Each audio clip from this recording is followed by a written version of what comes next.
사람마다 다 가지고 있는 이 마음은 본래 자기 눈처럼 우리가 보고 확인할 수 있는 것은 아닙니다. 그러나 그 누구도 이 마음을 떠나서 살 수 없고, 심지어는 육신이 죽는다고 해도 마음은 따라서 죽는 것이 아닙니다. 이 마음을 가장 잘 비유할 수 있는 것은 바로 거울입니다.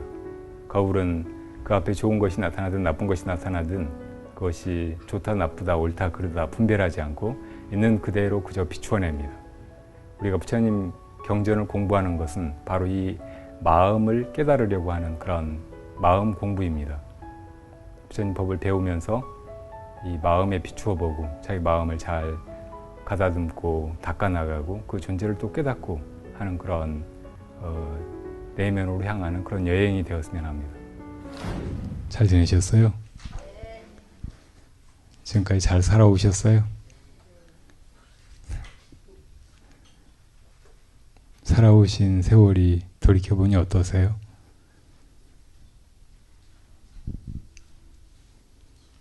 고생 많이 하셨나 봐요.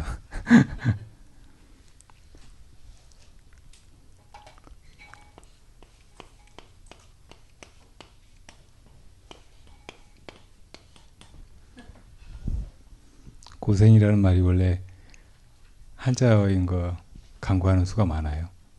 괴로운 삶이라는 뜻이에요. 그리고 불교적인 말이죠. 우리 상식적인 생각으로는 사는 것이 많은 즐거움이나 행복이 있고 보람이나 의미가 있다고 생각하는데, 반야로 비춰보면 삶 전체가 다 괴로움 투성이라는 거예요. 이건 삶에 빠져서 삶에 뭔가 희망이 있고 미래에 내가 누리게 될 많은 즐거움이 있다고 착각하는 사람한테는 얼른 들어오지 않을 말일지 몰라요. 그러나 돌이켜보면, 다 살고 나서 생각해보면 삶은 그대로 고통입니다. 아직 이것을 알지 못하고 있는 사람은 앞으로 고생을 많이 하셔야 돼요. 이렇게 사는 게 전체적으로 다 괴로움 투성이라는 것을 알아차리는 것, 이것이 바로 고통으로부터 벗어나는 길이고, 그리고 그것이 정멸입니다. 따라서 진정한 삶의 행복을, 고통으로부터의 해탈을 구하는 사람은 행복이 어딘가 있으리라고 착각하고 그것을 향해 달려나갈 것이 아니라 삶 전체가 괴로움임을 직시해야 돼요. 괴로움이라는 것을 잘 자각해야 돼요. 그렇게만 하면 다른 데 가서 행복을 찾지 않아도, 또 미래를 향해서 정신없이 달려가지 않아도 지금 이 순간의 마음이 어느 순간에 정말 편안해져 있고 그대로 안락하다는 것을 스스로 느낄 수 있습니다. 그건 참 이상한 일이죠. 삶을 살면서 삶의 의미가 행복 구하는 데 있다고 생각하면서도 그 행복을 잡으려고 하면 행복은 더 멀리 달아나고, 오히려 지금 나한테 닥쳐오는 삶의 고통을, 삶 전체가 다 괴로움의 덩어리라는 것을 그대로 통찰하면 거기서 바로 삶의 고통으로부터의 자유가 얻어진다는 것이.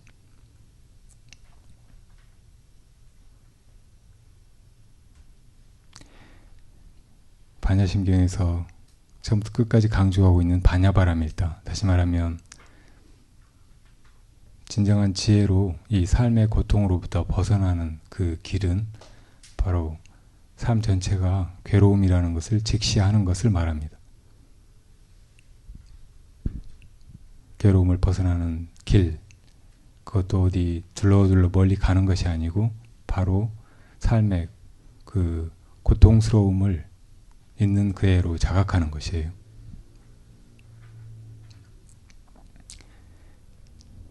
부처님 당시에 살았던 어떤 여인이 있었어요. 집이 아주 부유했고 부모님이 상당히 엄격한 분이어서 이 아름다운 딸을 주로 집안에 가둬서 길렀어요. 혹시 밖에 다른 남자들한테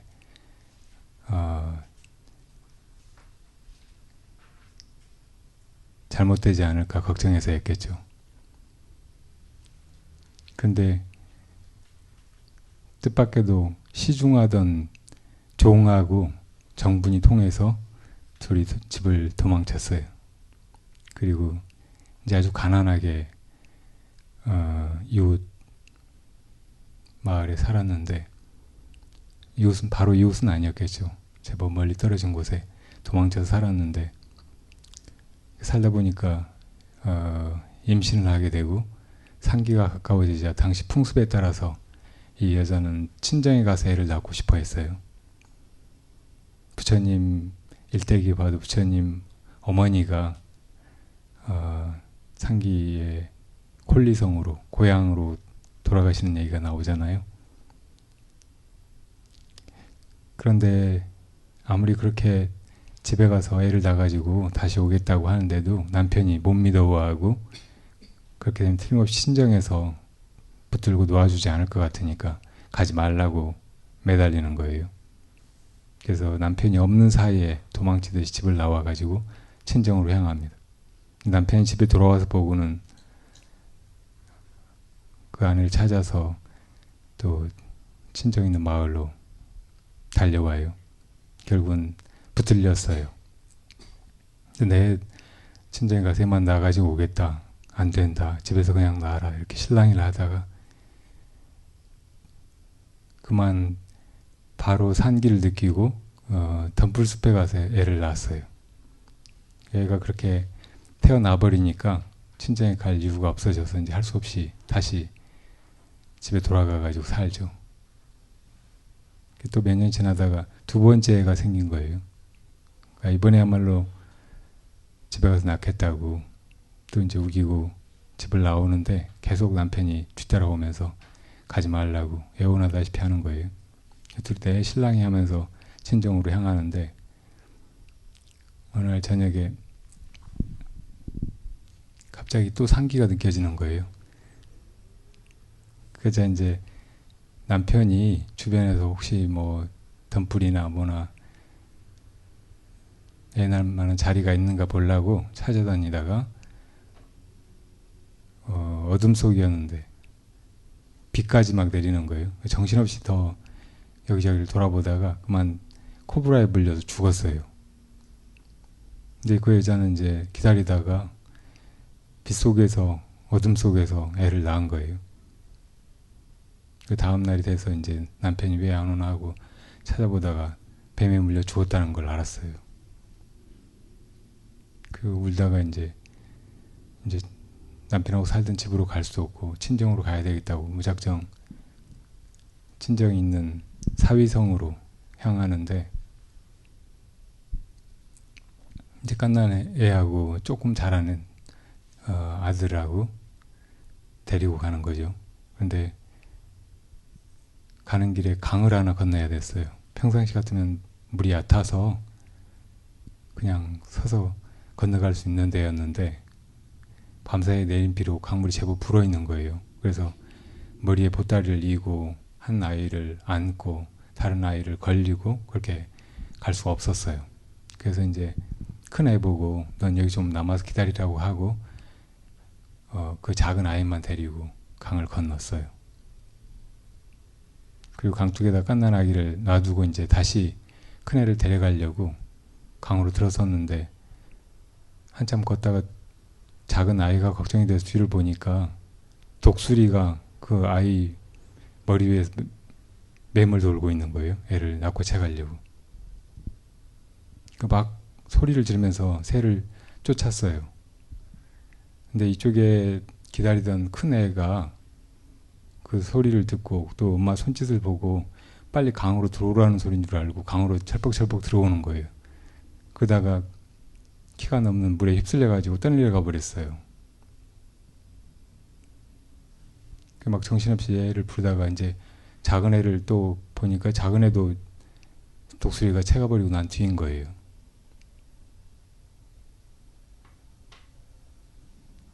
이제 정신없이 울면서 사유성으로 향하다가 그쪽에서 오는 고향 사람을 만났어요.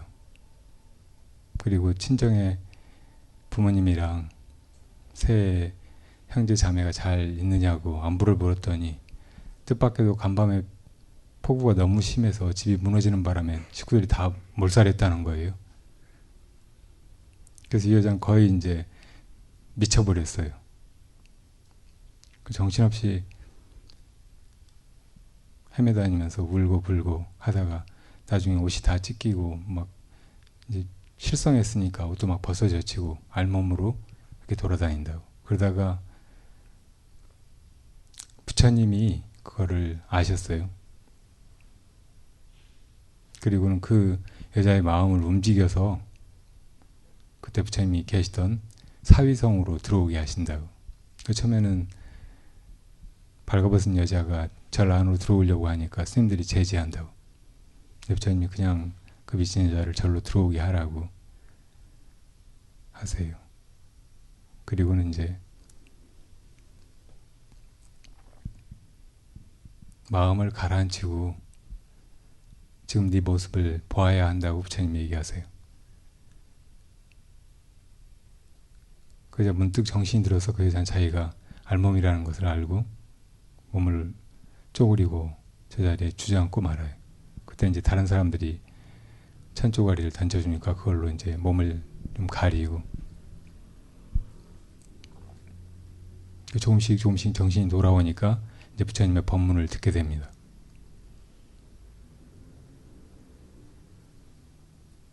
부처님께서는 지나가버린 일은 실제하는 것이 아니고 중요한 것이 아니다. 지금 네 마음을 맑게 가지고 정신 차려서 지금 있는 것들을 잘 보는 것이 해야 될 일이라고. 그것이 지금 고통에서 벗어나는 길이라고 말씀하시죠. 그 여자가 그 법문을 듣고 그 자리에서 수다원과를 얻었어요. 그리고 비구니가 됩니다. 비구니가 되어서도 이제 지난 그 마음의 상처를 잊어가면서 열심히 수행을 했어요. 어느 날 손 씻은 물을 땅에다 붓는데 처음에 조금 부으니까 마른 땅에 다 스며들고 마는 거예요. 다시 조금 더 부었더니 이번에는 조금 흘러가다가 다시 땅속으로 스며들어요. 세 번째 부으니까 이제 땅속으로 스며들지 않고 제법 멀리까지 흘러가는 거예요. 그걸 보고 부처님의 법도 이와 같아서 처음에 우리 마음에는 다 어딘가로 새어나가버리고 말지만 두 번 듣고 세 번 듣고 하면서 점점 우리 마음속에서 남아서 멀리까지 흘러가면서 우리를 적시고 그 목마름에서 벗어나게 하는구나 하고 느낀 바가 있었어요.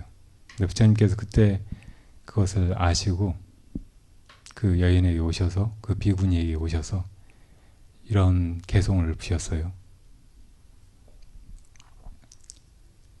이 세상 모든 것, 색수상행식이 다 무상한 것이고 고통이고 그리고 그 어느 것도 실제하지 않는 것이라는 것을 모르고서 사는 100년보다 그것이 다 고통이고 무상하고 실제하지 않는 것이라는 것을 알고서 사는 하루가 훨씬 나은 것이다. 그 개송을 듣고 그 비구니가 아라한이 됩니다.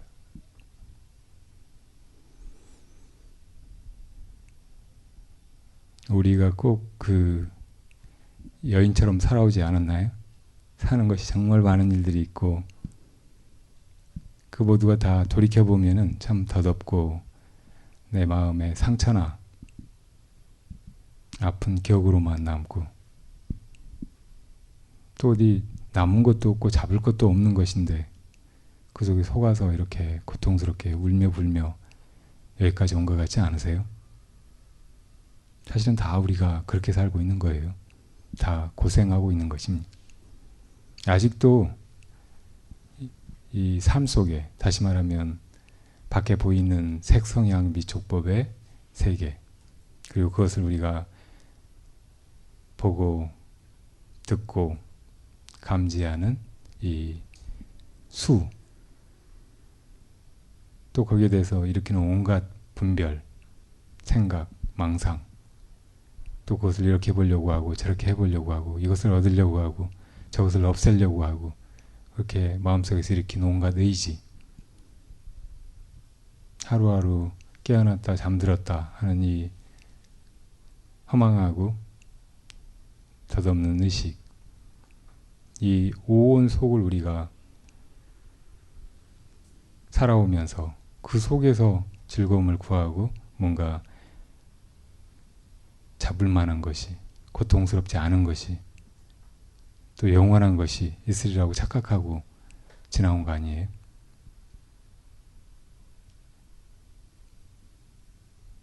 이렇게 나아가서는 아무 소득이 없어요. 괴로움에서 벗어날 수가 없어요. 여러분들이 반야심경을 매일 외우고 또 부처님의 법문을 듣고 또 들어도 기본적으로 이 세상 속에 이 더덥고 고통스럽고 실다운 것이 없는 세상 속에 뭔가 즐거움이 있으리라고 생각하고 오온 속에서 행복을 얻으려고 하고 그렇게 살아서는 그 끝까지 못 얻고 계속 고생만 한다고요. 고생길이 훤하세요. 이제부터 제발 첫 번째, 두 번째 물은 땅속으로 스며들어 버렸을지라도 지금 여러분들에게 흘러들어온 이 법의 물은 여러분 마음에 오래 남아서 여러분을 충분히 적시고 괴로움에서 건지도록 이렇게 새겨서 깊이 들으시고, 그리고 이제 이 세상에서 뭔가 구하지 말고 오온 속에서 즐거움을 찾지 말고 그것을 직시하라는 말이에요. 아, 이게 다 괴로움이로구나 하고 아셔야 된다는 말이에요. 그렇게 알면 거기서 정말 반야 바라밀다가 이루어지는 거예요. 괴로움에서 자유로워지게 된다는 말이에요. 이 세상 어떤 것들이 있다고 생각하고 그것을 보면은 그것은 아주 유한하고 일시적인 그런 즐거움을 주는 것, 또 고통을 주는 것, 또 즐겁지도 괴롭지도 않은 것, 그 세 가지에 속해요. 근데 즐겁다고 생각하는 그것도 지나가 버리면 다 허탈하고 오히려 상실감이나 허무감만 끼치고 알고 보면 다 눈물의 씨앗이에요. 괴로운 것은 말할 것도 없고요. 괴로운 것을 당할 때는 그것이 지나가 버린다는 것을 잘 알지 않는 한, 혹은 그것이 실다운 것이 아니라는 것, 꿈속의 어떤 일과 같은 것이라는 것을 제대로 살피지 못하는 한은 그냥 그대로 고통일 뿐이죠. 또 즐겁지도 괴롭지도 않고 이건 그냥 그런 대로 편안하고 괜찮다고 믿는 것, 그런데 의지해서도 안 돼요. 그것도 정말 반야의 눈을 뜨고 보면 그 자체도 다 괴로움인 거예요. 그러니까 송두리째 다 좋은 것이든 나쁜 것이든 좋지도 나쁘지도 않은 것이든 다 괴롭다는 거예요. 근데 그렇게 괴로움인 것을 알아볼 때 그때 비로소 거기서 즉각적으로 그 괴로움으로부터의 초극이 이루어진다는 말이에요. 이게 반야바라밀다의 길이고 구조입니다.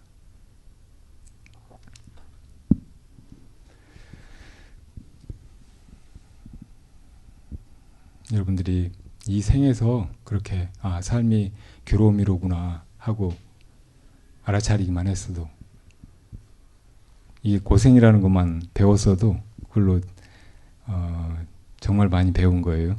뭐 복잡한 거, 어려운 거, 사람들이 다 아주 놀라운 지식이고 대단히 유용한 학문이라고 생각하는 거, 그런 거 몰라도 돼요. 그냥 사는 게 고통이라는 것만 잘 알고 그렇게 볼 수 있어도 그걸로 엄청난 내공이 쌓여 있는 것이고, 이번 생에 깨치지 못한다고 해도 다음 생에는 꼭 크게 이 반야가 열려서 괴로움에서 벗어나시게 될 거예요.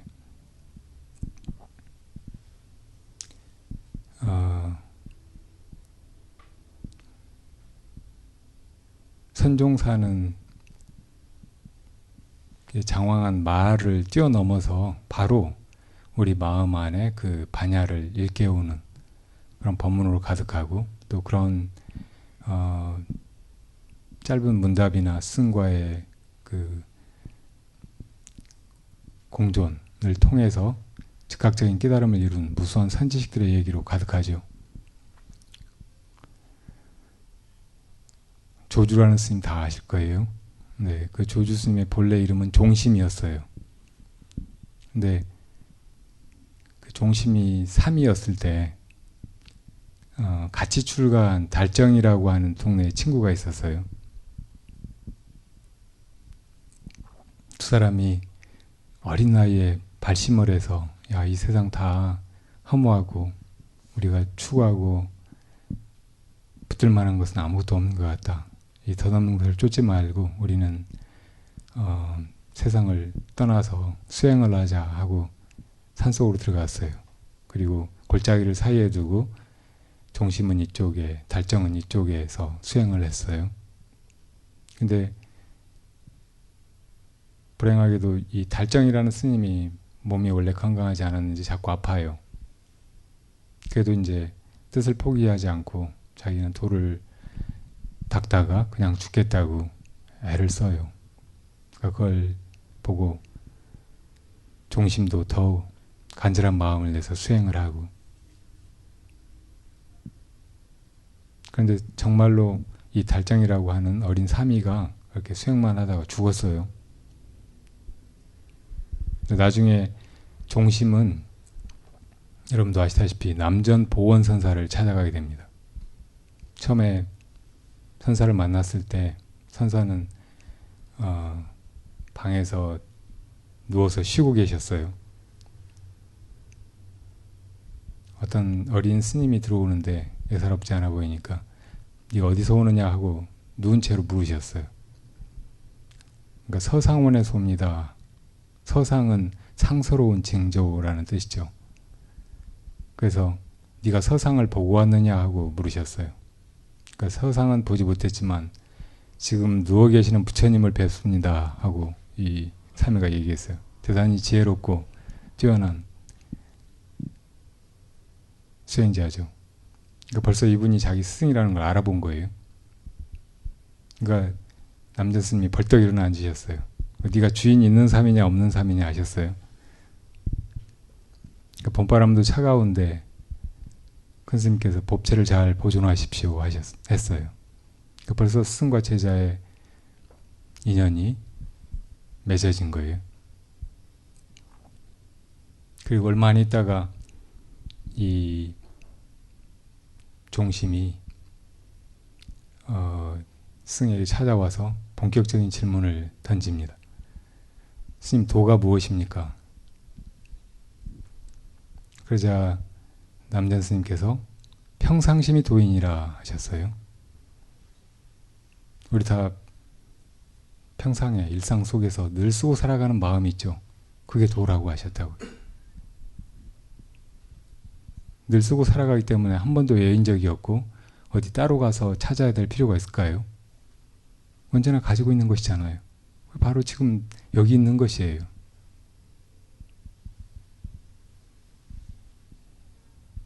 그러니까 이 종심이 그것을 향해서 나아가야 됩니까? 하고 물었어요. 우리는 다 사는 일이 어딘가에 목표가 있고 그 목표를 향해서 나아가는 일이라고 생각을 하죠. 불도도 말부터 부처님의 가르침을 닦아 나아가는 길, 혹은 깨달음을 향해 나아가는 길로 보이잖아요.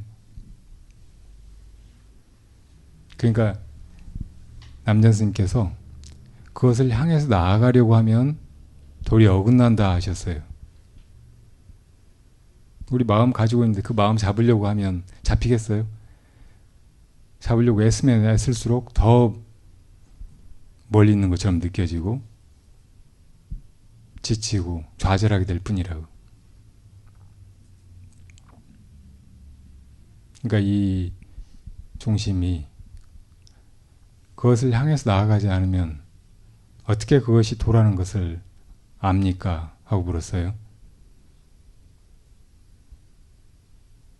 그러자 도는 알고 모르는 데 속하지 않는다. 어떻게 그것이 도라는 걸 압니까? 이렇게 물었으니까 하신 말씀이에요. 우리는 다 아는 것이라고 생각을 하죠.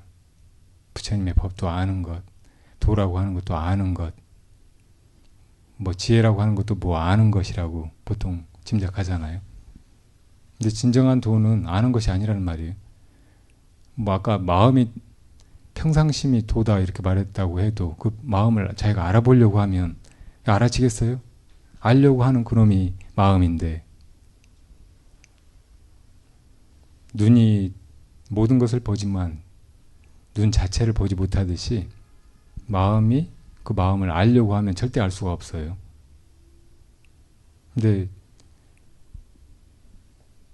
대부분의 수행자들이 그것을 아는 것이라고 착각하고 헛고생을 한다.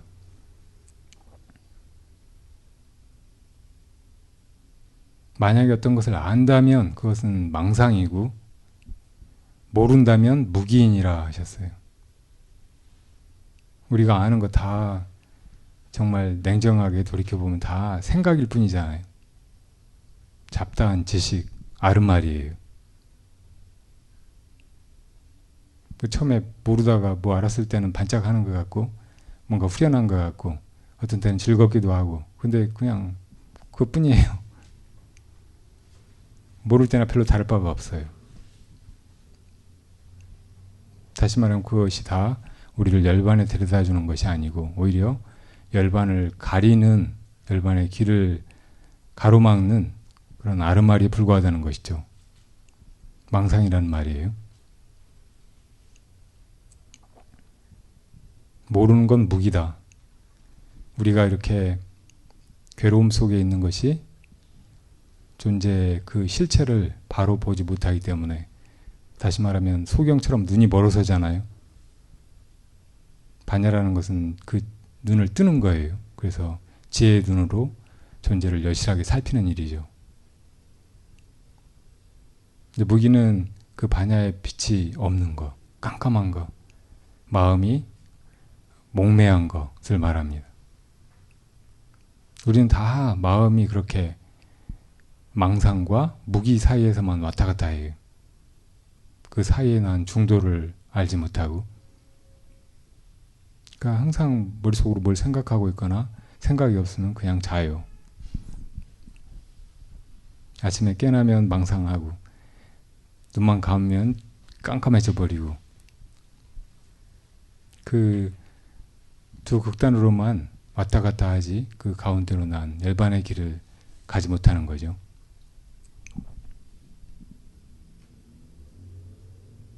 만약에 이제 다시 마지막 남장 스님의 말이에요. 그걸 향해 나아가지도 않고 알려고도 하지 않고 다만 그것이 평상심이 도라는 것을 확연하게 보아버리면, 그렇게 아무것도 하지 않는 그 도가 마치 허공과 같이 탁 트여서 어디에도 걸림이 없고 어떤 분별 망상에도 사로잡히지 않는다고 하셨어요. 그 말씀 끝에 그냥 종심이 깨달은 거예요. 아주 어린 나이에. 그리고 나이 80이 되도록 그 스승이 자기를 가르치고 깨닫게 한 그 절에 머물렀어요. 그리고 120에 입적하실 때까지 40년을 이제 교화하셨죠. 근데 아마 그때 거기서였는지 나중에였는지 어릴 때 같이 출가했다가 수행했던 그 달정이라고 하는 사미가 환생해가지고 돌아온 거예요. 그렇게 이 도의 길에서 다른 사람과 한 약속, 이것은 허무하지가 않아요. 이 세상에 여러분들이 속은 약속이 얼마나 많아요. 사랑한다는, 죽을 때까지 사랑하겠다는 약속 믿을 수 있어요? 그렇지만 도의 길에서 우리 같이 나아가고 또 먼저 이룬 사람이 아직 이루지 못한 사람을 일깨워주고 도와주자, 이렇게 한 약속은 헛되지 않아요. 또 여러분들이 도의 길에 끝까지 물러서지 않고 나아가리라. 내가 도를 이루어서 제발 이 고통 속에 빠져 있는 중생들을 다 건지고 도와야 되겠다. 이렇게 마음 먹은 것들은 헛되지 않다는 말이에요.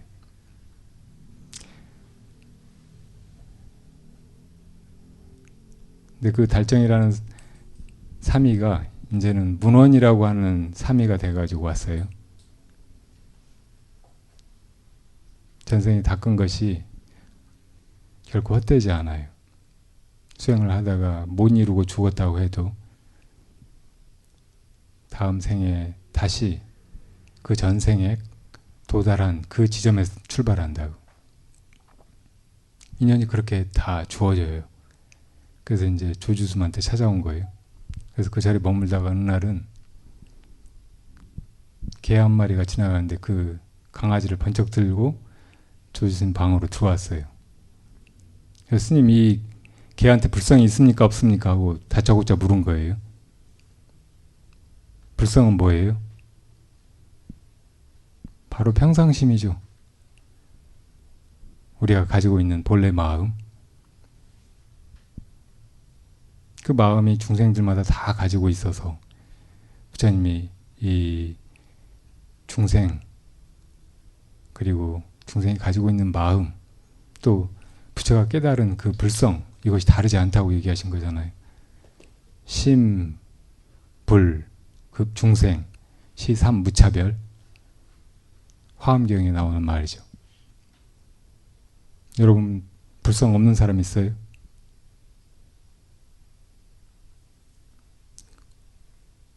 생명 중에 불성 없는 거 있겠어요? 생명 없는 것이라고 해도 불성이 없을 수 있겠어요? 다 마음에서 벌어진 것들이잖아요. 그러니까 이것의 성품이 무엇인가 물으면 다 마음이라고요. 마음으로 만든 것이에요. 꿈꿀 때 꿈속에 천차만별의 온갖 것들이 다 꿈 깨서 보면 반야로 비추어 보면 다 마음일 뿐이듯이 마음에서 지어진 것일 뿐이듯이 그 어떤 것도 불성 없는 것은 없다는 말이에요. 이건 부처님 가르침을 다 뒤져봐도 어디서도 반박할 수 있는 근거를 찾을 수 없는 말이에요. 이건 너무나 당연한 부처님의 가르침이고 대전제죠.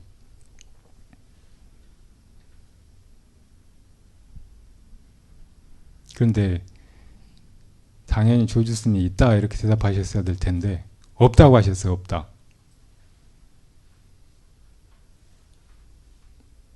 눈이 번쩍 띄는 사람 없어요? 없다고 하는 순간 이 문원이라고 하는 전생의 달정이 그냥 깨달아 버렸어요. 확철되고 했어요. 그 전생에 그렇게 먼저 깨달은 사람이 뒷사람을 깨우쳐주자 이렇게 했던 약속이 실현된 거예요. 단 한마디 무 이 한마디 조사의 가르침은 그런 거예요. 부처님의 가르침은 하나부터 열까지 아주 소상하게 중생의 근기에 맞게 다 고구정령이 설명해 주시는 것인데 조사는 그냥 바로 중생의 마음을 가리켜 가지고 그 마음을 스스로 깨닫게 하고 그것으로 단박에 이루어지게 한다.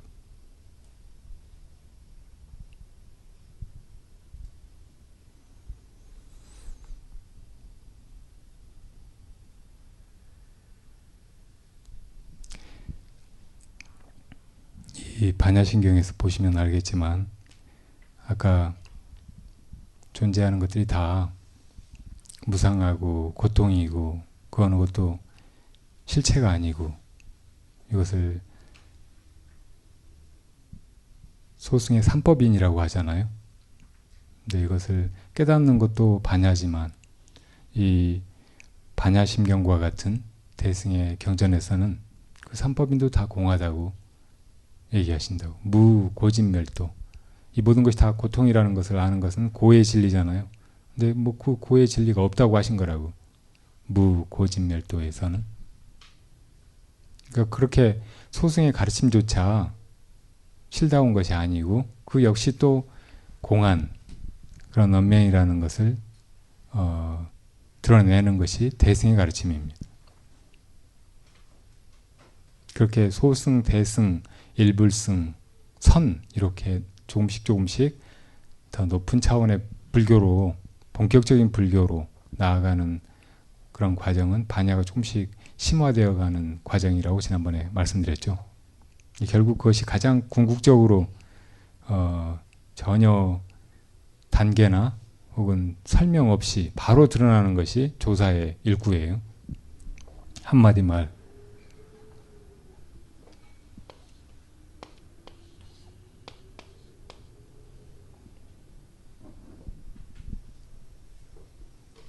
그래서 아까 평상심이 도다 이 말도 깨닫지 못했고, 그리고 이 평상심을 향해서 나아갈 필요도 없고 오히려 나아가려고 하면 어긋나는 것이다 이 말을 듣고도 깨닫지 못했고, 그리고 도는 아는 것에도 모르는 것에도 속하는 것이 아니다 이 말 듣고도 깨닫지 못했고,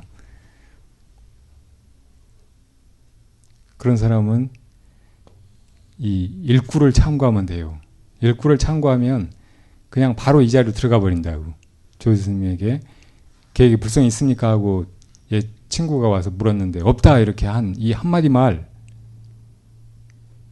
이것은 아무 뜻도 없어요. 이것을 진짜 없다는 말이라고 생각하면은 이건 큰 착오예요. 역시 분별에 떨어져 버린 것이고 아르마리에 처박히는 것이고, 이것을 통해서는 아무것도 얻을 것이 없어요.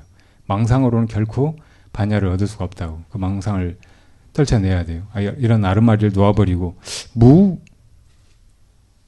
이게 무슨 말이지 하는 그 느낌에 딱 들어가야 된다고.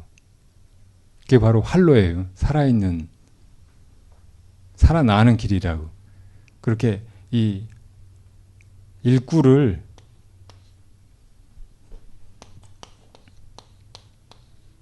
통해서 이 생사에서 벗어나 진정으로 살아날 길을 찾는 것, 이것이 활구참선이에요. 이게 아마 이래서 무라고 하셨겠구나 하고 벌써 생각으로 떨어지면 그건 망상이고 전혀 생사를 벗어난 그 열반에는 나아갈 수가 없다고. 근데 무 하는 순간 콱 막혀서 은산철벽 앞에서 나갈 수 없고 뒤로 물러날 수 없고 그런 상태로 그냥 있는 것, 이것이 바로 진짜 살아나는 길이란 말이에요. 이 일구를 정말 사구로 만들지 않고 활구로 만들어가지고 그 속에 딱 들어가는 거, 이것이 진짜 참선이에요. 그것과 하나가 돼버리는 거.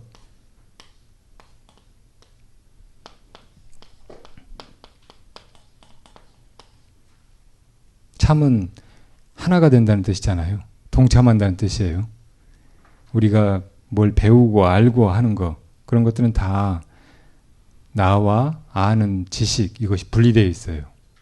아는 자와 알아지는 아르마리가 나눠져 있다고. 그러니까 망상인 거예요. 그런데 진짜 선, 여기에는 바로 들어가야 돼요. 그것과 하나가 돼야 된다고. 그러니까 깨달음이라고 하는 것도 그 평상심 혹은 부처님의 그 깨달은 마음, 거기에 딱 개합해버리는 거죠. 그것이 돼버리는 거예요. 자기가 원래 그렇다는 것을 그냥 알아차리는 것이에요. 근데 설령 지금 단박에 그렇게 눈을 떠서 확철대오를 하지 못했다고 해도 무?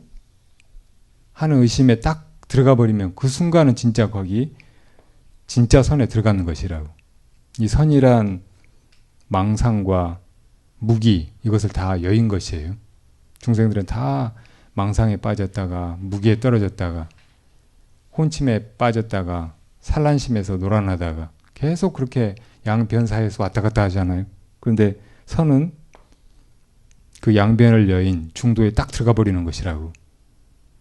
진짜 자기 마음에 딱 개합해 버리는 것이에요. 원래 우리가 그런데 모르고 있다가 그렇구나 하고 바로 아는 것이란 말이에요. 근데 바로 그렇게 알지 못했다고 해도 무 하는 이 의심, 여기 딱 들어가면은 바로 그것이란 말이에요. 바로 그 자리에요.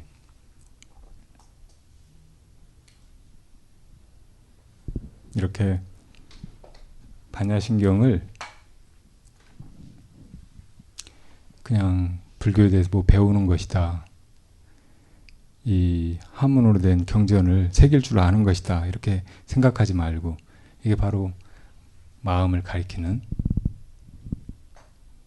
참선의 길이고, 나를 진짜 이 생사의 고통에서 벗어나서 진정한 행복, 영원한 대자유에 이르게 하는 길이다. 혹은 길이라기보다는 단박에 그렇게 눈뜨게 만드는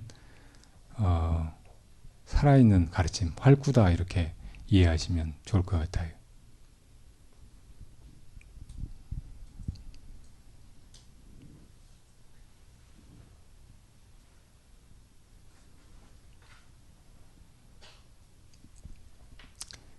우리가 진정으로 이 세상에서 구하는 것이 대자유라고 해도 그것은 반야에 의해서 얻는 무가해이고, 또 생로병사의 괴로움이 항상 지금도 괴롭지만 미래에 언제 나를 엄습할지 모르는 그런 괴로움으로 불안하고 두렵게 느껴진다고 해도 그런 공포에서 벗어나는 길은 역시 또 존재의 실상을 여실하게 꿰뚫는 반야에 의해서고, 뿐만 아니라 우리가 가지고 있는 온갖 이 망상을, 잘못된 소견들을 쳐부수는 것도 이거 잘못된 생각이로구나,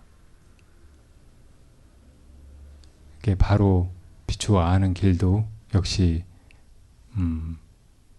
반야에 의해서요. 오직 반야에 의해서 이렇게 대자유, 완전한 편안함, 그리고 진정한 지혜를 얻게 됩니다. 그것과 하나가 되는 것이죠. 결국 우리가 부처님의 가르침을 따라서 이루어야 될 마지막 그 목적지는 부처가 되는 것이죠. 그렇게 가는 과정 전체가 다 반야에 의지해서 나아가는 길이라는 것을 잘 이해하고 그렇게 머물고 그렇게 나아가야 합니다.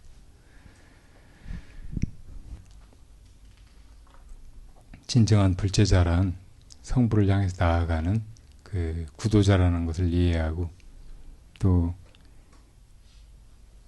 그 길 끝에서는 모두가 결국 성불할 존재라는 것을 잘 믿고 나아가고, 그리고 부처란 바로 내 이 마음이라는 것을 정확하게 이해하고 거기서 떠나지 말아야 해요. 이 반야심경이 결국 한 글자로 줄이면 마음 심자예요. 이 경전 안에 마음 심자는 제목에 마하바냐 바라밀다 심경에 있고 또 심무가에 있고 두 자가 있는데, 제목의 심자는 핵심적인 가장 중요한 그런 뜻이니까 우리 마음을 가리키는 건 아니죠. 근데 심무가에, 이 말에서 심은 아주 중요한 말이에요. 마음이 본래 상태에서 절대적으로 자유롭고 절대적으로 편안하고 행복하다는 그런 뜻이에요. 따라서 무엇을 구하거나 얻어야 될 것도 없고 본래 구족해 있는 것이고 그대로 원만한 것이에요.